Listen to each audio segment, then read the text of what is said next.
Fala pessoal, beleza?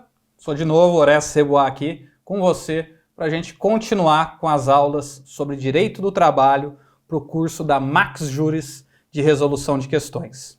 Eu quero muito agradecer a sua presença aqui e tenho certeza que com a aula passada você já começou a melhorar muito e otimizar muito mais o seu estudo e os seus acertos em Direito do Trabalho, tá? Hoje nós vamos ver mais questões, nós vamos saber mais sobre alguns temas específicos da prova da OAB em Direito do Trabalho, em especial voltado muito para o campo da reforma trabalhista, né? Sempre abordando os principais temas que são cobrados, em especial nos últimos exames, tá bom? Eu vou trazer aqui e deixar para vocês também a lembrança de que aqui embaixo, né, nas informações do vídeo, tá a apostila nossa, então você pode fazer o download, baixar e acompanhar as questões aí, resolvendo essas questões. Pode fazer o download, resolver primeiro e depois passa a correção conosco ou vai fazendo e acompanhando o vídeo junto, beleza? Então vamos falar desses principais temas. Vamos lá na questão 11 de Direito do Trabalho, uma questão que envolve um tema que foi alterado pela reforma trabalhista, mas ainda não foi objeto de questionamento, beleza? Então vem comigo aqui, ó. Questão 11. ABC Manutenção e Limpeza manteve contrato de fornecimento de mão de obra de limpeza com Aeroportos Brasileiros. Empresa Pública Federal. Então, estamos falando de um caso de terceirização. A ABC Manutenção e Limpeza fornecia a mão de obra para Aeroportos Brasileiros, que é uma empresa pública federal.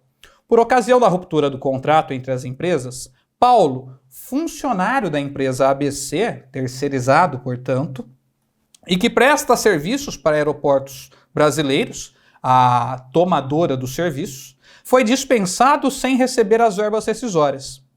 Ajuizou a ação trabalhista em face de ambas as empresas, sendo a empregadora revel. Então, olha só, ele entrou com a ação e a gente sabe que quando tem uma terceirização, eu posso chamar a tomadora para responder no processo, certo? Então lembre-se disso. Isso aí estava na súmula 331 do TST e agora inserido na Lei 6019 de 74, 6.019 de 74, que trata agora do trabalho temporário e do trabalho terceirizado. Então o Paulo entrou com a ação contra as duas empresas. A primeira, a empregadora, a primeira reclamada, foi revel. A tomadora dos serviços, ou seja, a Aeroportos, a administração pública, apresentou defesa com robusta documentação, demonstrando a efetiva fiscalização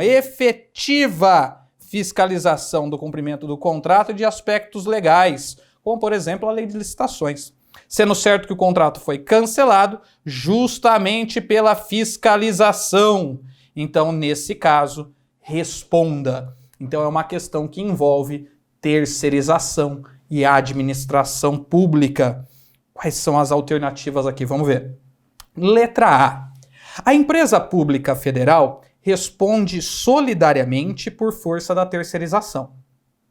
Solidariedade não é um instituto da terceirização. Nós vimos isso no vídeo passado aqui, que falamos de grupo econômico, né? Solidariedade tem a ver com grupo econômico, não com terceirização. Terceirização, a gente vai lembrar que a responsabilidade é subsidiária. A responsabilidade do tomador sempre será subsidiária.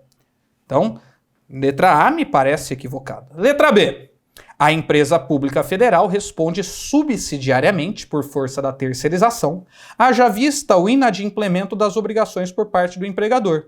Então ele fala que a empresa pública vai responder de forma subsidiária, né? A princípio todo mundo fica tentado a colocar essa daqui como correta, porque fala tomador de serviços, responsabilidade subsidiária, então já vou acertar aí.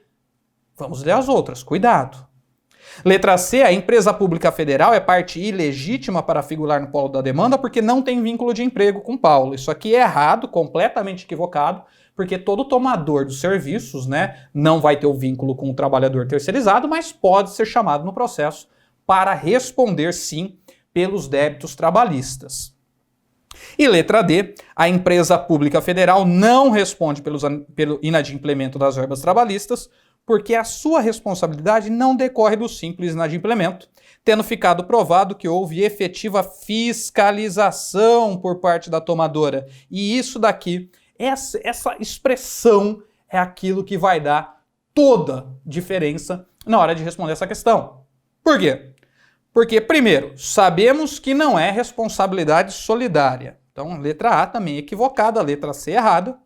Ficaríamos entre a letra B, falando que a tomadora tem responsabilidade subsidiária, e a letra B, falando que ela não tem responsabilidade porque ela fiscalizou. E aqui eu trago para vocês, atenção, súmula 331, item 5 do TST, que versa sobre a administração pública. Ou seja, na terceirização, a administração pública tem tratamento diferenciado. A administração pública pode terceirizar e, eventualmente, até pode responder de forma subsidiária pelos débitos trabalhistas. Mas a responsabilidade da terceirização pública, da administração pública, no caso de terceirização, não está diretamente vinculada ao mero inadimplemento. Para a administração pública responder subsidiariamente pelos débitos trabalhistas, tem que ficar comprovada a culpa na fiscalização do contrato. Ou seja, tem que ficar provado no processo que ela não fiscalizou. E aqui, no caso, a gente tem a informação na pergunta de que houve efetiva fiscalização. Se houve efetiva fiscalização, então ela não responde subsidiariamente. Ela é eximida dessa responsabilidade. Mas lembre-se, isso aplica-se para a administração pública. Na iniciativa privada, aí não temos essa regra. Na iniciativa privada, a tomadora sempre responderá de forma subsidiária pelos débitos trabalhistas da prestadora de serviços. Isso está na súmula 331, no item 4. A única exigência é que a tomadora tem que estar no processo desde o início. A gente tem que entrar com o processo já contra a tomadora e a prestadora, contra a prestadora e a tomadora dos serviços, tá? Então, perfeito aí.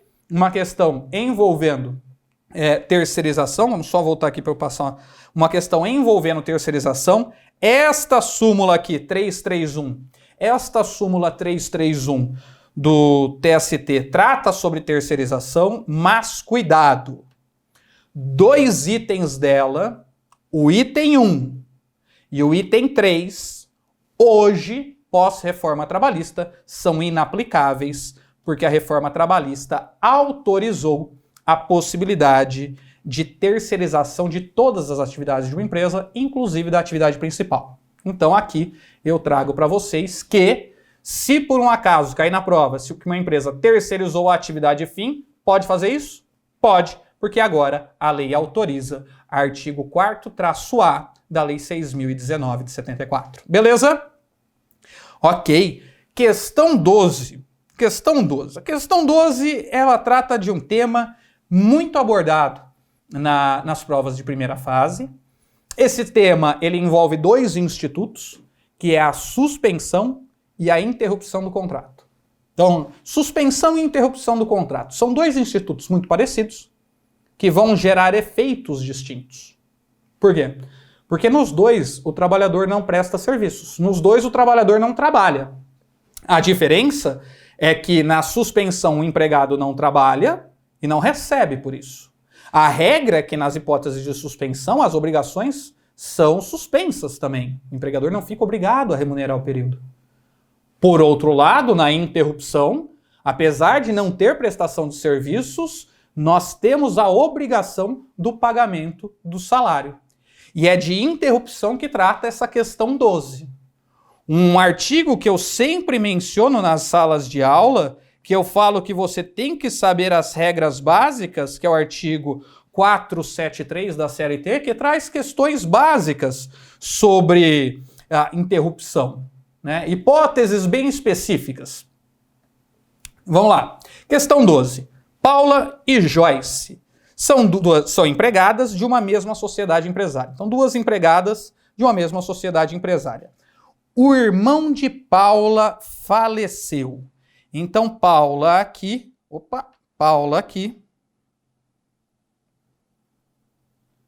Volta aqui.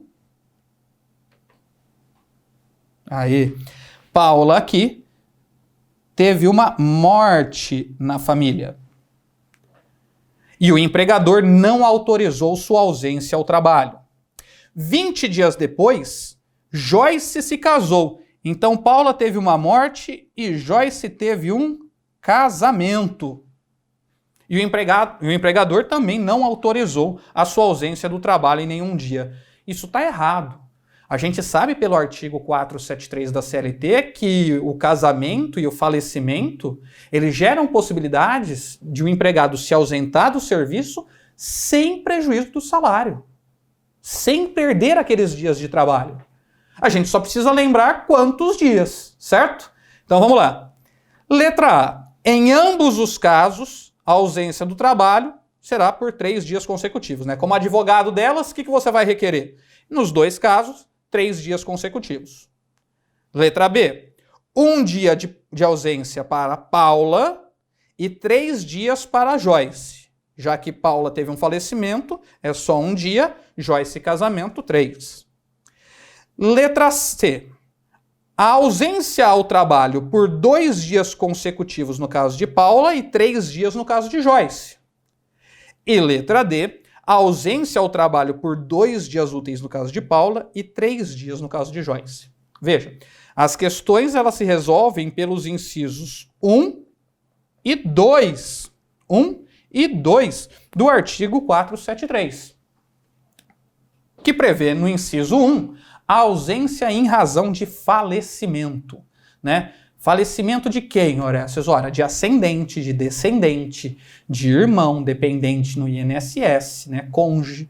Então, nessas hipóteses, a pessoa poderá se ausentar do serviço por até 2 dias. Olha aí, em caso de falecimento, 2 dias. Inciso 2 trata do casamento. Em caso de casamento, a pessoa poderá se ausentar por 3 dias, né? Então, veja, um casamento mais festivo, então a pessoa vai ter mais tempo aí, né, para ficar ausente do serviço. Então, nessa hipótese, a gente já sabe que Paula, por ser um caso de falecimento, poderá se ausentar por 2 dias. Joyce, 3 dias. A gente só precisa saber se são dias consecutivos ou dias úteis, né? Porque em ambos os casos, 3 dias consecutivos errado. Paula, que teve falecimento, são 2. 1 dia para Paula, errado. 2 dias para Paula, correto. 3 dias para Joyce, correto. Eu só preciso saber, então, se são dias úteis ou corridos. E o artigo 473 fala que são dias corridos, são dias consecutivos, não são dias úteis. Então, lá no artigo 473, ele fala que as pessoas poderão se ausentar do serviço em algumas situações, como inciso 1, no caso de Paula, falecimento de alguém, ascendente, descendente, cônjuge, irmão ou dependente no INSS. Poderá faltar por 2 dias. Casamento, como é o caso de Joyce, no inciso 2, né? 3 dias ela poderá faltar. E temos outras diversas hipóteses, como, por exemplo, uma vez a cada 12 meses para doar sangue, né? Nos dias em que você estiver prestando vestibular para entrar numa entidade de ensino superior. 3 dias para você fazer exame preventivo de neoplasia maligna, né, de câncer. 2 dias para acompanhar a gestante no médico. Então eu tenho diversas hipóteses lá no artigo 473. Eu chamo a atenção para a hipótese da licença paternidade.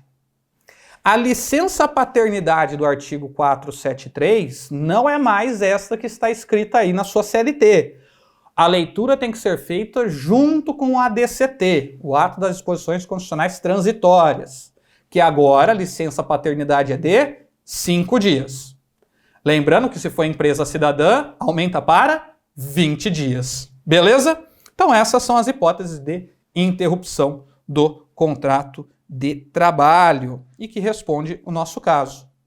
A letra 13 traz talvez, a pergunta 13, né? Traz talvez a principal hipótese, a principal situação de interrupção, que são as férias.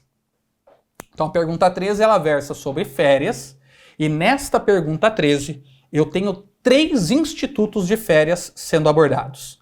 São 3 temas sobre as férias que eu vou abordar na mesma questão, tá? Então, muita atenção para essas regras, porque férias costuma cair com uma incidência mediana para baixo, mas nós tivemos reforma trabalhista, e eu vou ressaltar isso nessa questão para vocês, atentando-se que ainda não caiu o tema da reforma trabalhista de férias na prova da OAB.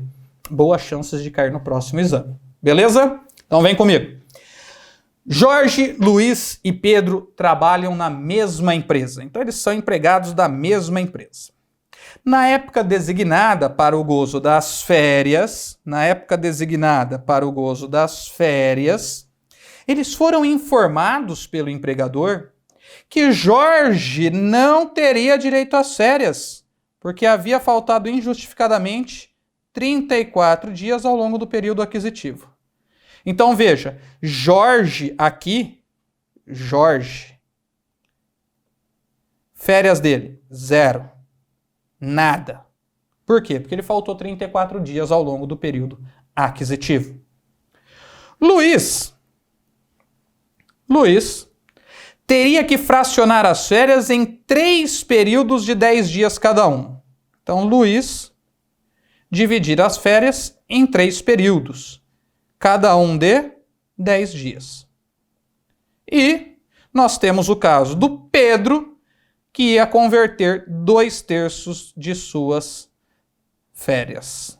Então, o Pedro ia converter 2/3 de suas férias em abono pecuniário. Ele ia vender as férias, podendo gozar apenas 1/3 dessas, em razão de necessidade do serviço, de serviço no setor de ambos. Bom, diante disso, assinale a afirmativa correta. Eu preciso saber quando que a empresa agiu certo, quando que a empresa agiu errado. Quando que a empresa concedeu as férias certas ou aplicou os institutos de forma correta sobre as férias e quando ela agiu de forma equivocada.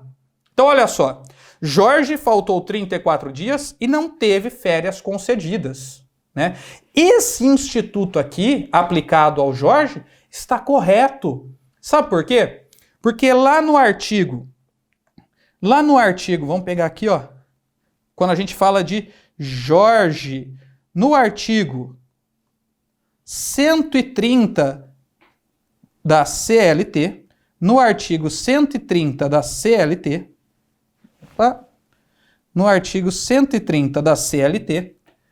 fala que, dependendo do número de ausências injustificadas, dependendo de quantas faltas sem justificativa a pessoa teve, cuidado que ela fala só faltas, mas no artigo seguinte ele menciona que não se consideram faltas as faltas justificadas, as ausências por acidente, né? As ausências por doença e assim vai. Então a gente só aplica a regra de redução do artigo 130 da CLT quando são faltas injustificadas. E lá fala que dependendo do número de faltas você vai reduzir o seu período de férias. Então se você tiver até 5 faltas injustificadas, permanece com 30 dias. De 6 a 14 vai reduzir para 24, de 15 a 23 vai reduzir para 18 e de 24 a 32 faltas injustificadas, você vai ter apenas 12 dias de férias. Se a pessoa tiver mais de 32 faltas injustificadas durante o período aquisitivo, e é claro, ainda tiver emprego depois disso, né, ele não terá direito às férias, ele perderá o direito às férias. Então, Jorge, que faltou 34 dias, não teria direito às férias. A empresa fez correto aqui, fez certo com relação a ele. Já Luiz fracionou em 3 períodos, aqui fala, 3 períodos de 10 dias. Luiz fracionou em 3 períodos de 10 dias. Artigo, olha aqui, 134, parágrafo 1º da CLT. Esse é o ponto da reforma. A reforma trabalhista alterou a forma de fracionamento, né? Basta ter concordância do empregado, poderá ter fracionamento de férias, tranquilo. Só que quando nós falamos aqui do fracionamento, em até 3 períodos que a reforma autoriza, um desses períodos tem que ter pelo menos 14 dias. Um dos períodos tem que ter pelo menos 14 dias no fracionamento. Não pode ser fracionamento em períodos de 10, 10 e 10. Porque um deles, um dos 3, ou dos 2, depende, tem que ter no mínimo 14 dias. Então é errado o fracionamento aqui, não, cuidado, pelo número de períodos. 3 períodos são possíveis, você fracionar em 3 vezes as férias. Mas pelo número de dias concedidos, não pode. E aí Pedro, nosso terceiro funcionário, ele deveria converter 2/3 em abono pecuniário, ou seja, ele deveria vender 2/3. Errado aqui, completamente errado, com base no artigo 143 da CLT. Com base no artigo 143 da CLT, porque o artigo 143 autoriza apenas a venda de 1/3. Tá errado isso do Pedro. Então é errado Pedro, é errado Luiz, certo Jorge. Vamos ver? Letra A. A informação do empregador foi correta nos 3 casos. Não. Apenas no caso de Jorge está correto. Beleza. Essa é a resposta correta. Veja que bem simples, bem objetiva. Bastaria você saber as 3 regrinhas básicas sobre férias, né? O empregador agiu corretamente nos casos de Jorge e Luiz, não de Pedro, errado, e que ele agiu errado nas 3 hipóteses também. É equivocada essa resposta. Então, resposta correta, a letra B, e nós aplicamos aqui 3 artigos para solucionar. Artigo 130 para Jorge, artigo 134, parágrafo 1º para o Luiz, e artigo 143 do abono pecuniário para o caso do Pedro. Então, bem tranquilo, bem sossegado. Certo, senhores? Passamos agora para um tema de impacto significativo na reforma trabalhista, e eu aposto com todos vocês. Quem é meu aluno e quem me conhece sabe que nesse momento funciona. Eu aposto com todos vocês que este tema sobre salário vai cair no próximo exame da OAB. Então, fica apostado aqui, promessa aqui, se você acertar, você me paga um chopp depois. Questão 14 que nós vamos resolver, fala sobre salário, foi extremamente impactado pela reforma trabalhista, porque o salário, previsto no artigo 457 da CLT, ele teve alteração com relação à natureza de alguns direitos. Alguns direitos continuaram tendo natureza salarial, enquanto outros saíram. E aqui eu vou falar para vocês, lá no artigo 457, no artigo 457 da CLT, 457 da CLT, para você gravar aqui o parágrafo 1º, são as verbas de natureza salarial, ou seja, as verbas que compõem o salário, e o parágrafo 2º, as verbas que não têm natureza salarial. Cuidado com isso. Quando a gente fala de pagamento de salário, o salário é a contraprestação ao empregado, né? O empregado presta serviço, o empregador paga o salário. Só que além do salário, ele pode pagar outras verbas, outros pagamentos realizados em razão do contrato de trabalho. O que a gente precisa saber é se esses pagamentos, se essas verbas, eu costumo falar, se esse dinheiro que é recebido pelo empregado possui natureza salarial, para pagar 13º, férias, FGTS, integrar no salário para refletir nessas verbas, ou, se por um acaso, não terá natureza salarial, a natureza será meramente indenizatória. E aqui a questão é bem simples. Integram o salário. E quando falo integram o salário, quer dizer o seguinte, o que diz o artigo 457, parágrafo 1º da CLT? É aqui que estão as verbas de natureza salariais.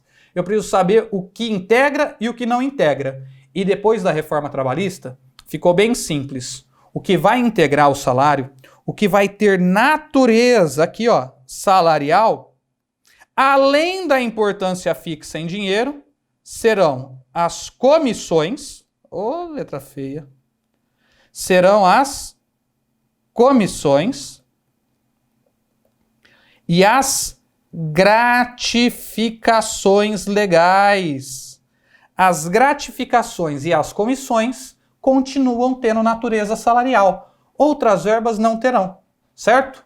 Então, quando a pergunta faz o que integra o salário, ele quer saber, além da importância fixa, além daquele valor fixo recebido pelo empregado, o que mais tem natureza salarial? Artigo 457, parágrafo 1º, comissões e gratificações. Veja que aqui a resposta será bem simples. Todas as importâncias variáveis que decorrem do contrato, veja, nem todas as importâncias que decorrem do contrato terão natureza salarial. Exemplo, ajuda de custo. Lá no parágrafo 2º, né, a ajuda de custo não tem natureza salarial. Ajuda de custo não tem natureza de salário. Ela é apenas reembolso das despesas que um trabalhador tem. Os abonos, as diárias para a viagem, para esse cara executar o serviço dele. Aqui, inclusive, os prêmios. Prêmios não tem natureza salarial. Nada disso aqui, ó, tem natureza salarial. Então, não são todas as importâncias variáveis. Errada essa resposta. As gorjetas e as ajudas de custo. Acabamos de ver, a ajuda de custo não tem natureza salarial. E gorjeta não é salário. Veja, apesar do artigo 457 da CLT falar que a remuneração é a soma de salário mais gorjeta, salário é uma coisa, gorjeta é outra. Salário é pago pelo empregador. Gorjeta é pago por um terceiro, alguém alheio a essa relação. Então, errado aqui falar que gorjeta compõe o salário. Gorjeta compõe a remuneração, mas não o salário. Beleza? Os prêmios e abonos.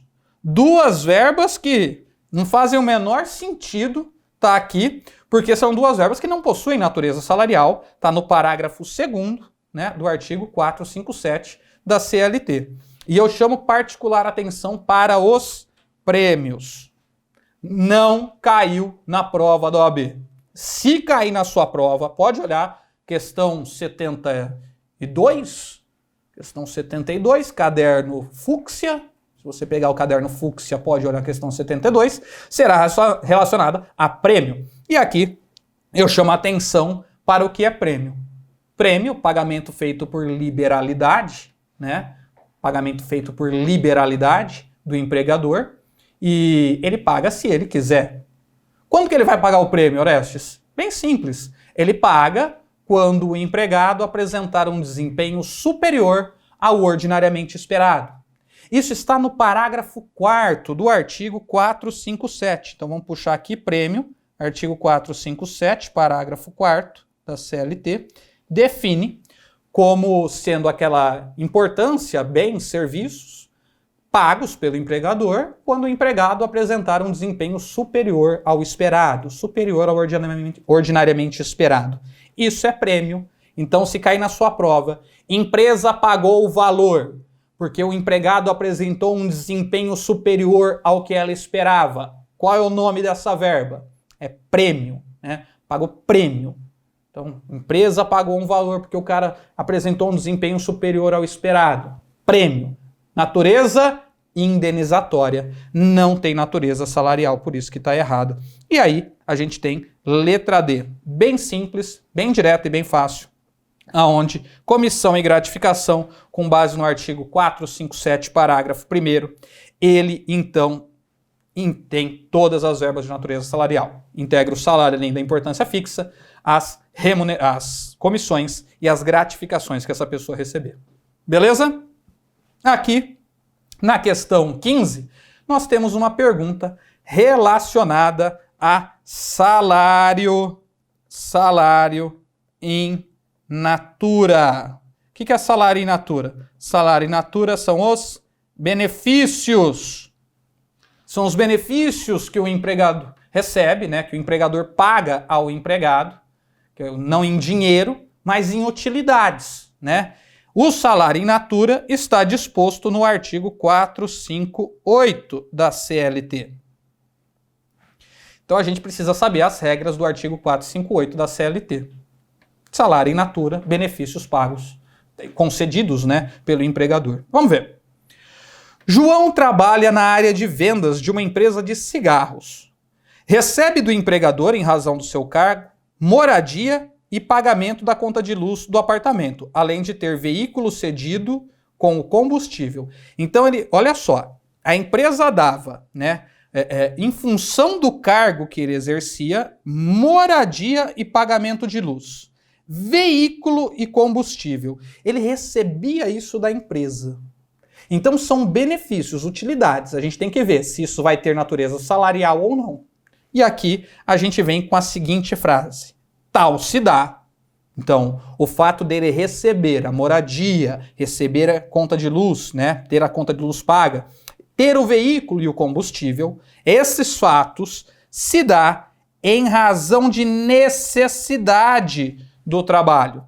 Dado que João trabalha em local distante de grande centro, então ele trabalha longe de um grande centro, sendo responsável pela distribuição e venda dos produtos na região. Além disso, João recebe uma cota de 10 pacotes de cigarro por mês, independente da sua remuneração, não sendo necessário prestar contas do que faz com o cigarro. Então, qual é a resposta correta sobre esse tema? Então, o João recebia moradia, recebia a conta de luz, recebia o veículo, combustível e 10 pacotes de cigarro por mês. Esses benefícios terão natureza salarial ou não?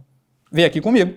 Letra A fala: os valores relativos à habitação, à energia elétrica e ao veículo integram a remuneração de João por serem salário-utilidade. Cigarro não, porque é nocivo à saúde.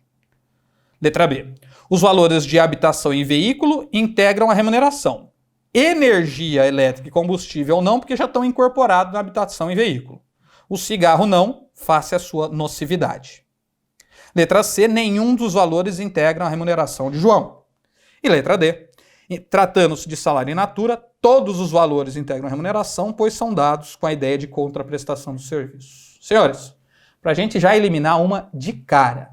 Cigarro, bebida alcoólica, a empresa dá à vontade para o empregado, mas não será considerado salário in natura. Não tem sentido considerar cigarro e bebida alcoólica salário in natura, já que eles são prejudiciais para a saúde. Isso está no artigo 458 da CLT, também está na súmula 367, item 2 do TST. 367, cigarros, bebida alcoólica, não tem natureza salarial. Então a gente pode excluir a letra D. Todos integram. Cigarro não, pô. Faz mal. Então não pode integrar. Agora a gente precisa saber se os valores relativos à habitação, ao veículo, gasolina, se isso vão integrar no contrato, na remuneração desse trabalhador.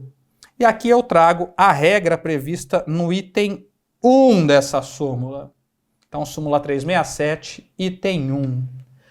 Toda vez que o benefício for concedido à habitação, o veículo, energia elétrica, combustível, para a prestação de serviços, se for para o trabalho, não terá natureza salarial. Não é salário. A súmula 367 deixa bem claro. Não é salário.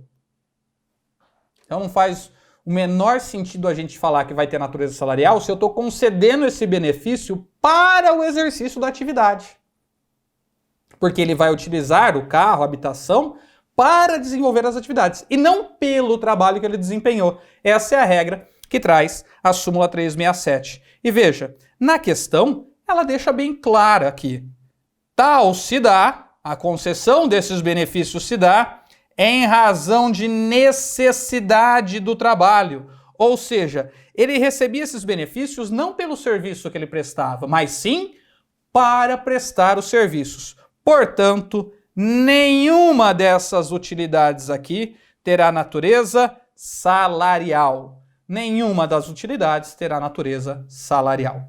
Eu chamo a atenção aqui para a reforma trabalhista, que inseriu um parágrafo 5º. Vamos colocar aqui do lado, só para você gravar e anotar. A reforma trabalhista aí inseriu na CLT, lá no artigo 458,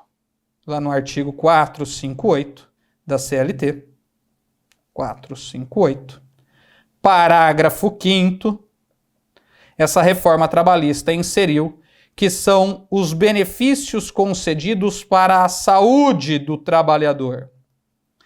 Nada que o empregador forneça para a saúde do trabalhador, seja diretamente ou mediante reembolso, tanto faz, terá natureza salarial. Então, o empregador fornece medicamento, fornece plano médico, fornece prótese, órtese, cadeira de roda, óculos, o que for, não terá natureza salarial. Belezinha, senhores? Então, bem tranquila aí essa questão sobre o que integra e o que não integra. Se for para o trabalho, não integrará a remuneração ao salário. Se for pelo trabalho, terá natureza salarial o benefício que for concedido. Beleza? Questão 16. Questão 16, senhores, foi abordada na prova da OAB de forma reiterada em diversos exames, de diversas formas, mas nenhuma delas de forma profunda, sempre ficando na superfície. Trata-se da transferência de empregados. Você só precisa saber as regras básicas. Vamos lá? Na perspectiva da empresa, a movimentação de pessoal está ligada a decisões, tais como planejamento e atração de pessoas, socialização, aclimatação dos funcionários, seu ambiente de trabalho, bem como sua alocação ou realocação. Em casos de movimentações que resultem a transferência de empregados para localidade diferente da que resultar o contrato, enquanto durar esta situação, a empresa fica obrigada a um pagamento suplementar, nunca inferior ao que o empregado recebia na localidade de origem. Então, toda vez que uma empresa transfere um empregado, né, tem aí a possibilidade de surgir um adicional. Em função da movimentação, deverá ser pago um adicional com um acréscimo mínimo de 15, 20, 25 ou 30. Atenção, senhores. Uma pergunta sobre adicional de transferência. Artigo 469, parágrafo 3º da CLT. Eu preciso chamar muito a atenção de vocês para isso. Por quê? Porque no artigo 469, parágrafo 3º da CLT, ele fala que toda vez que tiver uma transferência provisória, o adicional que será pago por essa transferência será de 25%. Então veja, qual é o valor do adicional de transferência? 25%. Beleza? Só que o que eu quero que vocês gravem? Vem aqui comigo. O que eu quero que vocês gravem? Que o adicional, esse pagamento suplementar, ele só será feito se a transferência for provisória. Presta atenção nisso. Você só paga adicional de transferência para empregado se a transferência for provisória. Você vai colocar bem grande aí nas suas anotações. Se a transferência é definitiva, não há pagamento de adicional. Então vamos lá. Se a transferência for provisória, vai durar um determinado período. Enquanto durar esta situação, olha só aqui, ó, bem fala aqui, ó, enquanto durar esta situação, ou seja, essa provisoriedade, o empregado receberá um adicional de 25% sobre o salário. Porém, se a transferência for definitiva, não tem pagamento de adicional. Vocês entenderam isso? Questão extremamente tranquila para você gravar. Todas as questões que caíram até hoje na OAB, envolvendo esse adicional, elas acabam se referindo a transferências definitivas. Não vou falar todos, né? 95%, 98% acabam se referindo a transferências definitivas. Tá? Transferência definitiva, residência fixa no lugar, pessoa mudou e vai ficar lá para sempre. Não paga adicional. Transferência provisória, 25%. Beleza? Sempre lembrar aqui que para ser considerado transferência de empregados, para ser considerado transferência, precisa ter mudança do domicílio. Se o empregado não mudar o domicílio, não terá aí, então, não terá aí a questão da transferência. Beleza? Então, esse é um adicional, muito importante. Outro adicional extremamente necessário para você gravar, 2 adicionais, é o adicional de insalubridade e periculosidade. Tá? Essa questão 17, questão da OAB recente, ela aborda os 2 adicionais.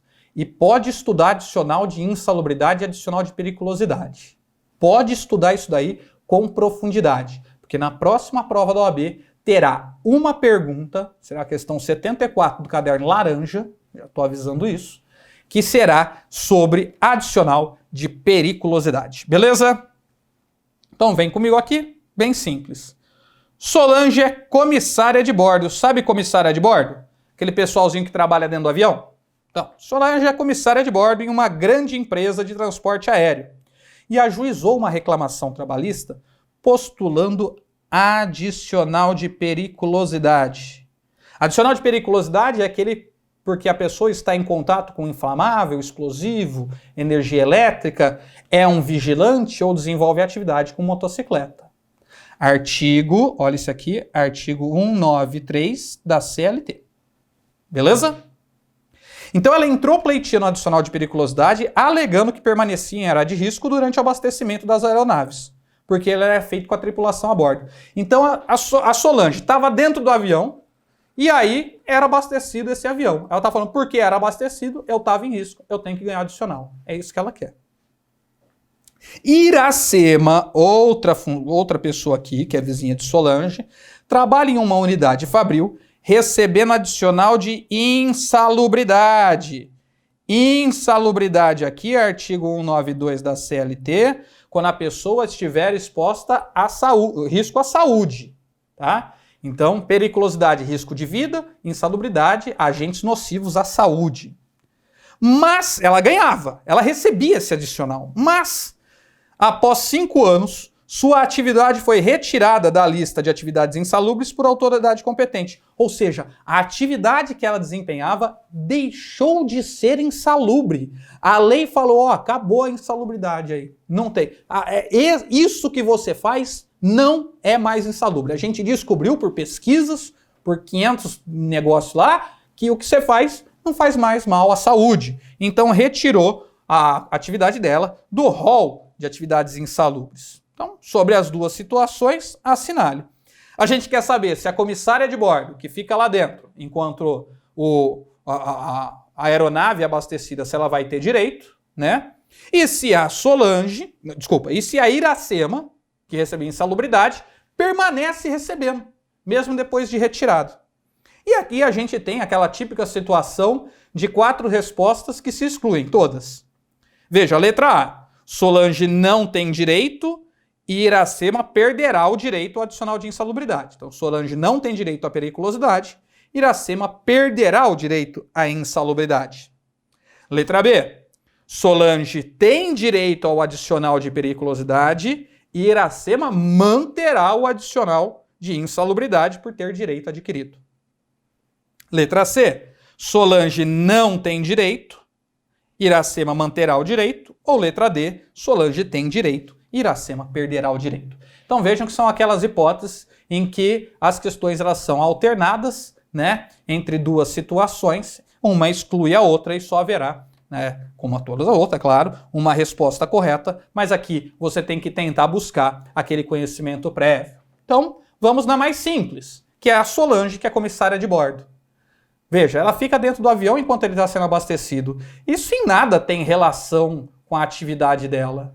Ela ficar dentro do avião enquanto ele é abastecido não causa risco de vida a ela, porque o tanque de combustível está lá fora e ela está dentro do avião, né? Mas o avião é perigoso. Até aí o avião, né? Todo mundo, mas não é o fato do avião ser perigoso, né? Porque avião é perigoso. Para mim, é um treco movido à explosão mais pesado que o ar, tem que ser perigoso. Mas, para a legislação trabalhista, trabalhar lá em cima ou ficar dentro de um avião não é perigoso, porque não está nas atividades do rol do artigo 193 da CLT. Portanto, a atividade que Solange desempenha de comissário de bordo não é considerada como atividade perigosa. Isso está numa súmula do TST, súmula 447 do TST. Então, aqui a gente sabe que Solange não terá direito ao adicional de periculosidade, o que nos traz, por exclusão, letra B e letra D.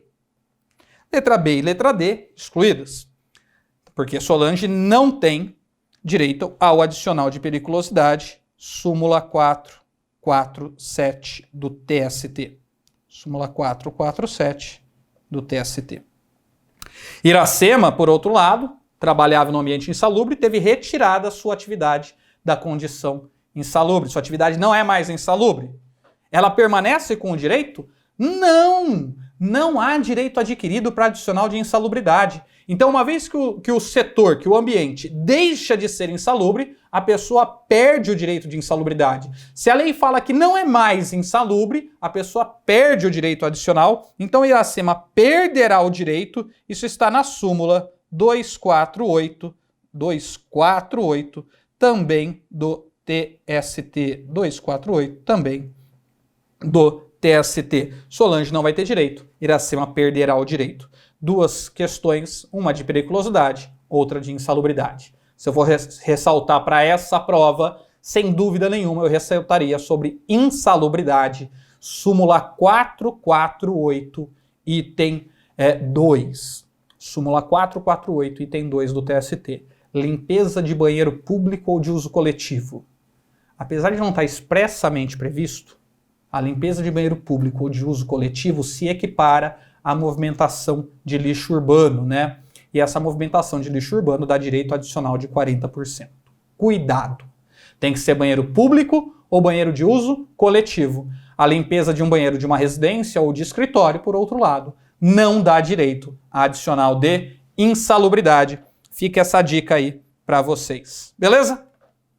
Para a gente se encaminhar para encerrar, duas questões bem simples, foram duas questões recentemente abordadas pela CLT, pelo exame da OAB, e eu ressalto que este tema caiu em todos os exames da OAB. Em todos os exames da OAB pós-reforma trabalhista, a partir do exame 25, então 25, 26, 27, 28, 29, não caiu no exame 30 e estamos esperando aí na segunda fase do exame 31. Então, todos eles, com exceção do 30, foi questionado algum tema sobre jornada de trabalho nesse aspecto. Vamos lá? Questão 18.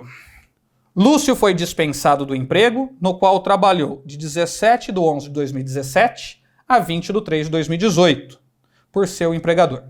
Ou seja, pós-reforma.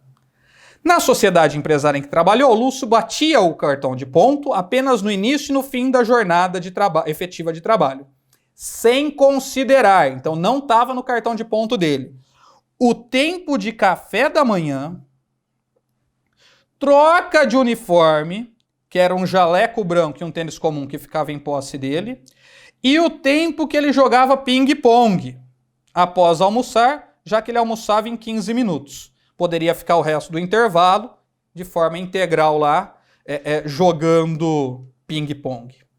Então veja, ele batia no início, batia no final. Não computava nesse período tempo de café da manhã e troca de uniforme. Uniforme bem simples, que era um jaleco e um tênis. E além disso, o tempo que ele ficava jogando ping-pong, que era durante o intervalo dele. Você foi procurado por Lúcio para, como advogado, ingressar com a ação pleiteando horas extras, pelo tempo indicado no enunciado. No enunciado, por esses tempos aqui, de tempo de café, de ping-pong, de troca de uniforme, não constantes dos controles de horário. Sobre o tema, responda. Então você tem que lembrar que a reforma trabalhista trouxe lá no artigo, olha só, 4º, parágrafo 2º da CLT, situações que não serão considerados, não será tempo à disposição. Não será considerado tempo à disposição. Então, artigo 4º, parágrafo 2º, exame 25, 26, 27, 28 e 29, em primeira e segunda fase, sempre. Então, nós tivemos aqui, quais períodos serão considerados como tempo à disposição? Aqui a gente tem 3 períodos indicados. Tempo de café da manhã, será considerado tempo à disposição? Não. Por quê? Porque tempo de café da manhã é tempo de alimentação, então o empregado não está à disposição do empregador quando ele estiver almoçando, quando ele estiver comendo, se alimentando. Tempo de troca de uniforme. Veja, se a empresa não obriga ele a se trocar lá, também não será considerado tempo à disposição, tá? Só será se a empresa obriga o empregado a se trocar nas dependências. Não obrigando, não é tempo à disposição. Por isso que aqui, nessa situação, porque era um jaleco branco e tênis comum, nada que ele era obrigado a fazer lá, também não será tempo à disposição. E o tempo de ping-pong também não é tempo à disposição, porque lá no artigo 4º, parágrafo 2º, é elencado que o período de lazer na empresa não é jornada de trabalho. Então, todos os períodos que ele estava na empresa ali, que não estavam no cartão de ponto, não são computados na jornada, não são considerados tempo à disposição, logo não tem que receber horas extras por esse período. Sacou? Olha a resposta. Lúcio não faz jus às horas extras pelas atividades indicadas, pois as mesmas não constituem tempo à disposição do empregador.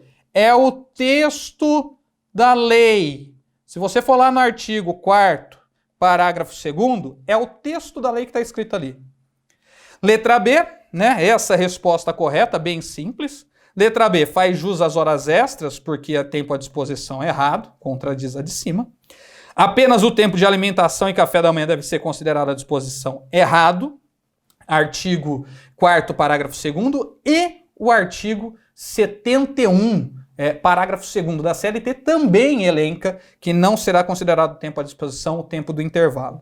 E apenas o tempo que ele joga, que ele ficava jogando ping-pong, que é a hora extra, errado também, porque ele estava no período de lazer. Veja, mesma situação, mesma hipótese da questão 19. Laís é empregada da empresa de confecções de roupa, Linda Menina Limitada, de novo ressalto, senhores, desde 5 de dezembro de 2017, posterior à reforma. Não vai cair reforma, com certeza, vamos ver.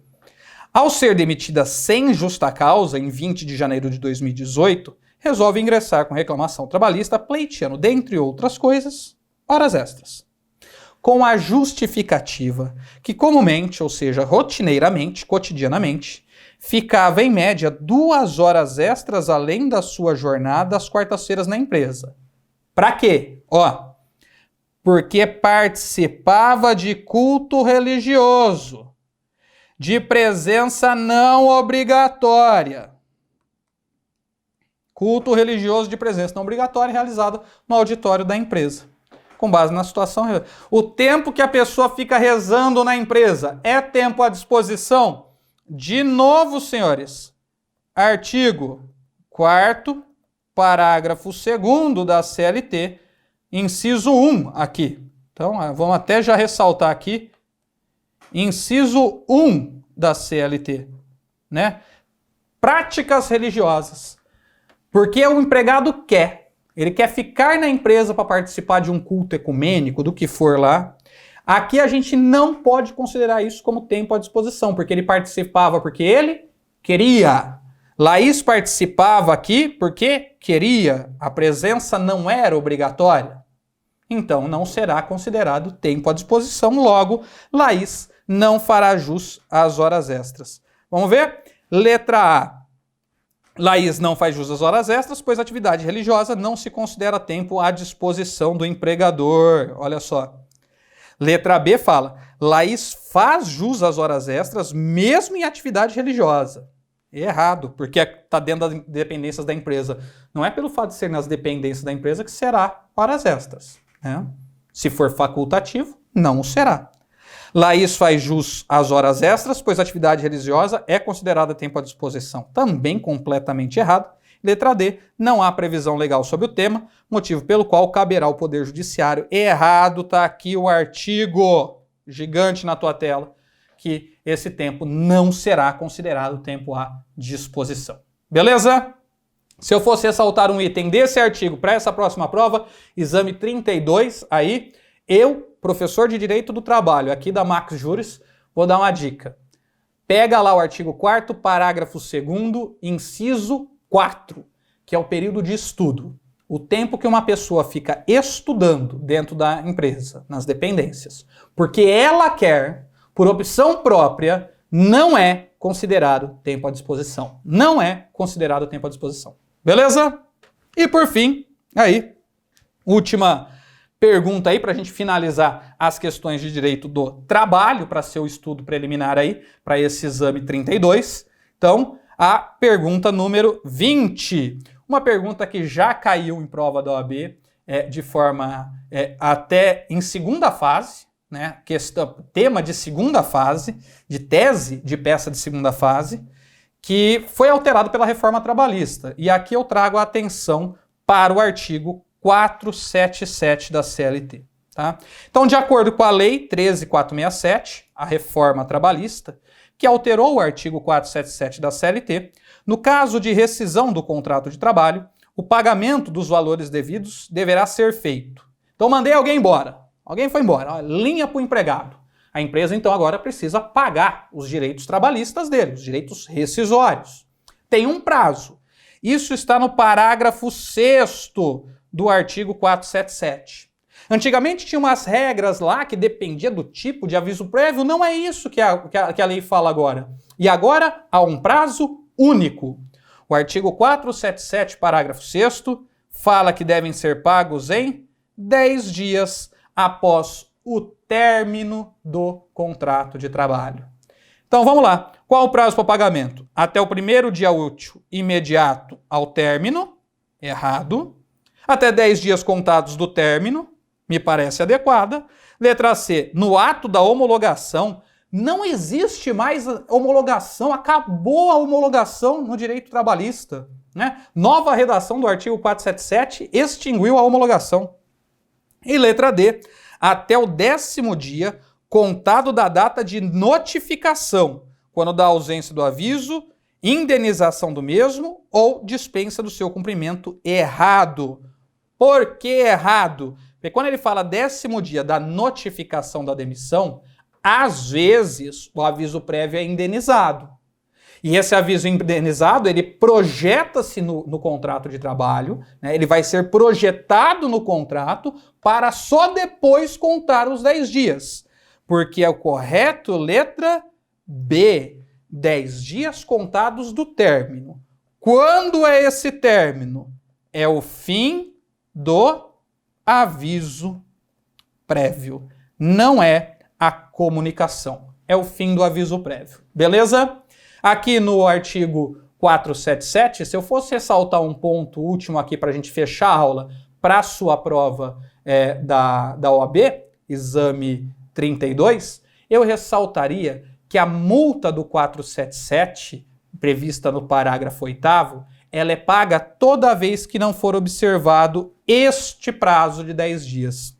Então, o parágrafo 8º, tá? O parágrafo 8º desse artigo 477 da CLT, o parágrafo 8º fala que se não pagar as verbas rescisórias no prazo estabelecido em lei, nesses 10 dias do término, o empregado ganhará um salário a mais. Ele ganha mais um salário base dele, a título de multa pelo pagamento extemporâneo, mesmo que tenha sido em razão de reconhecimento de vínculo na Justiça do Trabalho. Beleza? Bom, senhores, finalizamos aqui essas questões aqui sobre direito do trabalho. Eu espero que tenha sido muito proveitoso para você. Eu queria agradecer muito a sua presença e principalmente a equipe da Max Juris por estar fazendo todo esse projeto novo. Tenho certeza que os senhores vão acompanhar a gente aí nas redes sociais. Segue a Max Juris no Instagram. Entra aqui, você já está assistindo aqui, aproveita aqui. Vou falar, clica no negócio aqui que é o sininho, curte o canal, compartilha, fala para os seus amigos, o pessoal que está estudando para o Exame 32, para vir assistir as nossas aulas. O material está aqui embaixo, está no descritivo aqui do vídeo. Então você pode ter acesso às questões e depois tirar suas dúvidas com a gente pelos comentários aqui, beleza? Então eu me coloco à disposição para vocês. Entrem em contato conosco com qualquer dúvida e a gente se vê nas aulas de processo do trabalho, beleza? Aquele beijo. Tchau, tchau.